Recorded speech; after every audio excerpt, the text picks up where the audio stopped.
ये खबर KR मंगलम university द्वारा प्रस्तुत की गई है। किसी भी माँ के लिए अपने बच्चे को खोने से बड़ा दुख शायद ही कोई हो सकता है, लेकिन जब उस मासूम की बेरहमी से हत्या की जाए तो उस दर्द को शब्दों में बयां करना भी मुश्किल हो जाता है। फिरोजाबाद के चर्चित आरव हत्याकांड में अब अदालत का फैसला सामने आया है। दोषी को फांसी की सजा सुनाए जाने के बाद पीड़ित परिवार ने इसे न्याय की जीत बताया है।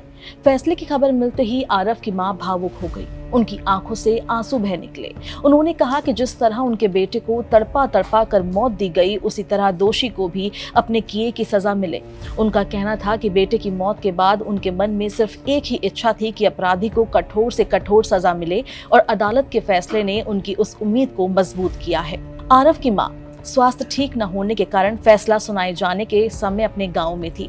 जब उन्हें फोन पर अदालत के फैसले की जानकारी मिली तो वो भावुक हो गई। उन्होंने कहा कि उन्हें न्यायपालिका पर पूरा भरोसा है और यदि आगे इस मामले में कोई कानूनी प्रक्रिया होती है तो उन्हें विश्वास है कि वहां भी न्याय मिलेगा। सिर्फ मां ही नहीं, आरव के ननिहाल पक्ष ने भी अदालत के फैसले का स्वागत किया। आरव की नानी ने कहा कि दोषी ने भरोसा तोड़ा है और एक मासूम की जान ली है। उन्होंने कहा कि अगर आगे उच्च न्यायालय में अपील होती है तो परिवार पूरी मजबूती से कानूनी लड़ाई लड़ेगा। उनका कहना था कि वे अपने नाती के लिए आखिरी दम तक न्याय की लड़ाई जारी रखेंगी। फैसले के बाद गांव में भी इस मामले को लेकर चर्चा रही। स्थानीय लोगों ने कहा कि अदालत का ये निर्णय कानून के प्रति लोगों का भरोसा और मजबूत करता है। उनका मानना है कि ऐसे गंभीर अपराधों में कड़ी सजा मिलने से समाज में ये संदेश जाता है कि कानून अपराधियों के खिलाफ सख्ती से खड़ा है। ग्रामीणों का कहना है कि पुलिस और न्यायपालिका ने इस मामले में तेजी से कार्रवाई कर ये साबित किया है कि गंभीर अपराधों में न्याय मिलने की उम्मीद कायम है। कई लोगों ने कहा कि इस तरह के फैसले समाज में अपराध करने वालों के लिए कड़ा संदेश देते हैं। आपको बता दें कि अपराधी को फांसी की सजा सुनाई गई है।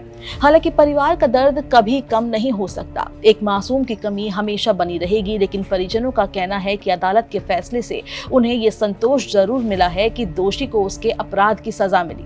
अब इस मामले में आगे की कानूनी प्रक्रिया पर भी सबकी नजर रहेगी। यदि दोषी उच्च न्यायालय में अपील करता है तो मामला वहां भी सुना जाएगा, लेकिन फिलहाल इस फैसले को पीड़ित परिवार और स्थानीय लोगों ने न्याय की दिशा में एक महत्वपूर्ण कदम बताया है।